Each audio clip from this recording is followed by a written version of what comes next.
You know how we all think Simpsons roasting on an open fire was the first ever episode of The Simpsons. Well, turns out, that was actually a cover up. Yeah, a full on, behind the scenes scramble. We have to lie to the network kind of situation. Back in 1989, Matt Groening and his team were gearing up to launch what they hoped would be a groundbreaking animated sitcom. They had their first episode all ready to go. Not the Christmas one. A totally different story about Homer and Marge hiring a babysitter for a night out. But when they got the animation back, it was a disaster. Matt himself said it looked horrendous. Like, our careers are over, level bad. One of the writers even turned to him after watching it and said, well, that's it. So what did they do?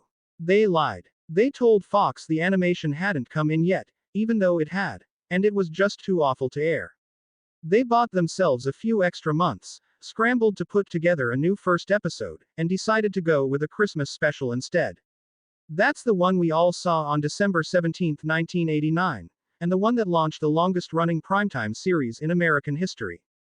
Meanwhile, the real first episode, the one they buried, sat on the shelf like a half-burned Christmas ham.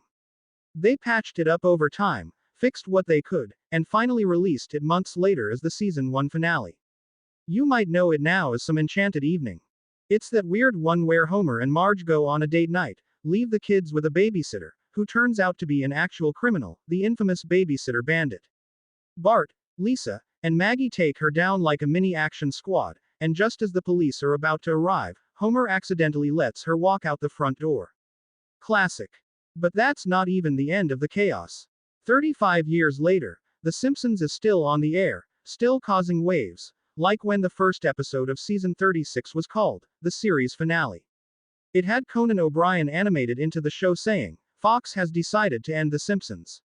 Fans panicked. But don't worry, it was a fake out. Even now, the show keeps evolving. Pamela Hayden, who's voiced legends like Milhouse and Rod Flanders for over 3 decades, just announced she's leaving the series. Her last regular episode already aired, but we'll still hear her in a few upcoming specials on Disney+. So yeah, after all this time, The Simpsons is still unpredictable, still full of drama, and still, somehow, going. But let's not forget, it almost ended before it began. One terrible animation. One babysitter bandit. One little white lie to the network. And the rest, history. If you found this wild origin story as surprising as I did, go ahead and hit that like button. And hey, subscribe if you want more strange stories from behind the scenes of the world's biggest shows. Because trust me, there's always more where that came from.